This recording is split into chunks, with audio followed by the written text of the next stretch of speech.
Hello, मैं doctor Gita Awasthi नई कहानी के साथ आपसे मुखातिब हूँ। कहानी का शीर्षक है मेहमान। मेहमान सबके घरों में आते हैं, लेकिन अगर ऐसे मेहमान आए तो हम रोज़ रोज़ मेहमान आने की उम्मीद करेंगे। कहानी प्रस्तुत है। श्यामा बड़ी दुविधा में थी, क्या करे वो। सुबह सुबह नंदू नंदोई आ गए थे। जैसे तैसे बचे हुए ज्वार की घुघरी बनाकर वो लाला की दुकान से बिस्किट लाकर उन्हें नाश्ता करवा दिया था। पर दोपहर के खाने का क्या करे, ये चिंता उसे सता रही थी। दोनों बच्चों को वो ज़बरदस्ती स्कूल भेजती। बात सिर्फ पढ़ाई की नहीं, पेट की भी है। स्कूल में दोपहर का खाना दोनों बच्चों को भरपेट मिल जाता है और उसे संतोष हो जाता है कि कम से कम बच्चे तो भूखे नहीं हैं। स्कूल में खाना बनाने वाली महाराजिन भी अच्छी है। रोटी बच जाती है तो 2-4 रोटी बच्चों के बस्ते में रखवा देती है। स्कूल में ड्रेस व कॉपी किताब मिल जाती है, ऊनी कपड़े भी मिल जाते हैं। भगवान भला करे, सरकार का उन्हीं के भरोसे बच्चे पल रहे हैं। बच्चों को अच्छे से पालने का सपना तो वो और बच्चों के बापू भी देखते थे, लेकिन किस्मत के आगे किसकी चलती है। पहले ससुर फिर सास चले गए। उनकी 13वीं बरसी से जोड़ा हुआ पैसा खत्म हो गया था। फिर नंद की शादी बड़े घर में तय कर दी थी। शादी क्या, श्यामा व परिवार की बर्बादी हो गई थी। बर्तन भाड़े से लेकर फटफटिया तक दी गई थी। लड़का मिलिट्री में था, सो खेत बेचने पड़ गए थे। खेत बेचने के बाद बच्चों के बापू को जैसे घुन लग गया था। 2 महीने पहले सबको छोड़कर वो चले गए थे। अब नंद नंदोई अच्छे समय में पांव फिराने कर आए हैं। उसे हंसी आ गई थी। समय उसका कहाँ अच्छा आया। जैसे तैसे पास पड़ोस में कूट पीस कर काम चला लेती है। कोई कोई तो पैसे न देकर अनाज ही दे देते हैं। क्या करे वो, कोई गांव में बर्तन भी तो नहीं मंजवाता। अकेले प्रधान के घर मांगती है। 50 रुपया देता है, पर घूरता ऐसे है जैसे वो कटी पतंग है और कोई भी लूट ले। 1 हफ्ते पहले चक्की पर भी गई थी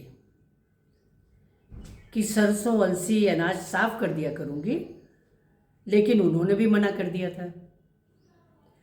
अब तो फसल तैयार होने पर काटने का काम ही मिल पाता है, जिससे जिंदा रहने लायक गेहूं, ज्वार, बाजरा मिल जाता है। दाल पीटने का काम भी कभी कभी कर लेती है, जिसकी वजह से उसे कभी कभार घर में दाल देखने को भी मिल जाती है। लग्गी मांग कर ले आती है, उससे वो छप्पर बनाने, वो चूल्हा जलाने के काम में ले लेती है। सरकार से गैस चूल्हा मिला है, लेकिन सिलेंडर हवा से तो नहीं जलता ना। आज नंद नंदोई के आने के बाद वो पड़ोस में ठकुराइन चाची की चिरौरी भी करने गई थी। ये थोड़ा सा आटा और चावल दे दे तो 2 दिन तक उनके घर की साफ सफाई कर दिया करेगी। लेकिन वो इतनी झंडेल है कि पसीजी तक नहीं। बोली, तुम्हारा तो रोज का ही धंधा है, कहाँ तक देंगे। उसका सिर चकरा रहा था। क्या करे वो, ननदी के भाई होते तो कुछ न कुछ व्यवस्था तो कर ही लेते। भगवान कभी भी किसी औरत को बिना आदमी के न किया करे। समस्या का पहाड़ खड़ा हो जाता है।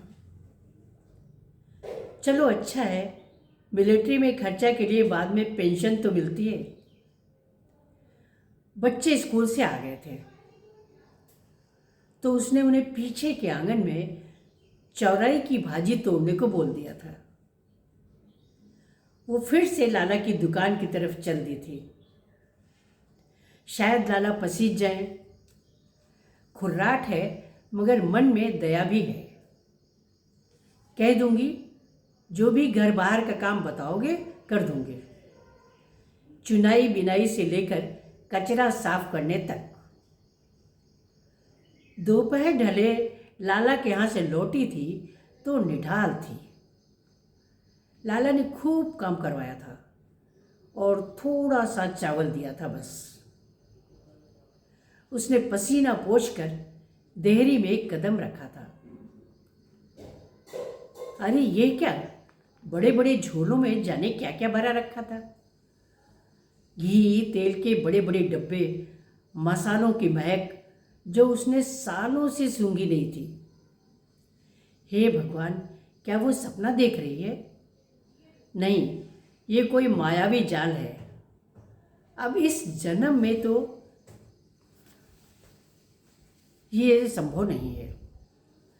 तभी नंदोई की आवाज़ आई थी, भौजाई भूख लगी है, जल्दी खाना बना लो। तभी नंद की आवाज़ आई थी, मैंने चौलाई की भाजी काट कर रख दी है भाभी।